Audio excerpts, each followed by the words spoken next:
I'm News4JAX Assistant Chief Meteorologist David Heckard. The winds of Hurricane Ian were incredibly powerful. In fact, some of the strongest winds that Florida has seen in a long time, especially down into parts of southwest Florida. Here are some of the peak wind gusts that were recorded in parts of the southwest Florida region. Now, one problem that we have when we talk about big wind is our measurement operations get very, very difficult. That's because the actual equipment that's used to measure wind, it starts to fail and really almost falls apart once winds get above 100 miles an hour. So we likely saw wind gusts above what you're seeing here.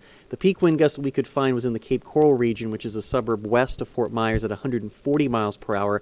Punta Gorda had 135 mile an hour wind gust before their equipment failed, and that was right around the eyewall event itself. Port Charlotte, which is near Punta Gorda, had 132 mile per hour wind gusts. And again, these numbers are probably on the low end. We probably had sustained gusts well over 100 miles per hour. Now, what's interesting with major hurricanes is you heard oftentimes that the maximum winds with Ian were 155 miles per hour. Well, that was actually concentrated in a fairly tight area. You can see the tropical storm or the hurricane force winds only extended around 60 to 70 miles, and kind of a swath from Sarasota to about the Naples area. That's where a lot of the damage occurred.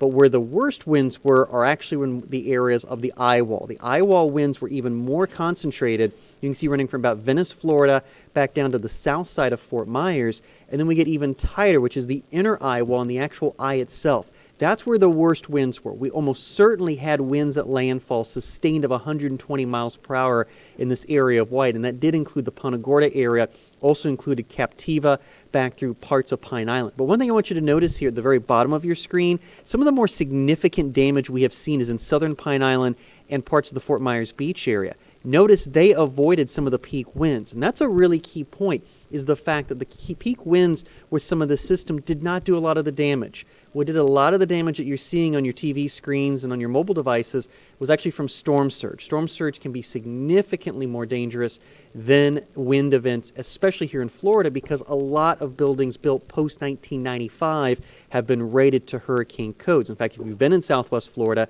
you know a lot of the construction is new, and you also know a lot of the homes and even buildings are based on cinder block. So where does Ian rank in terms of strongest hurricanes in Florida history?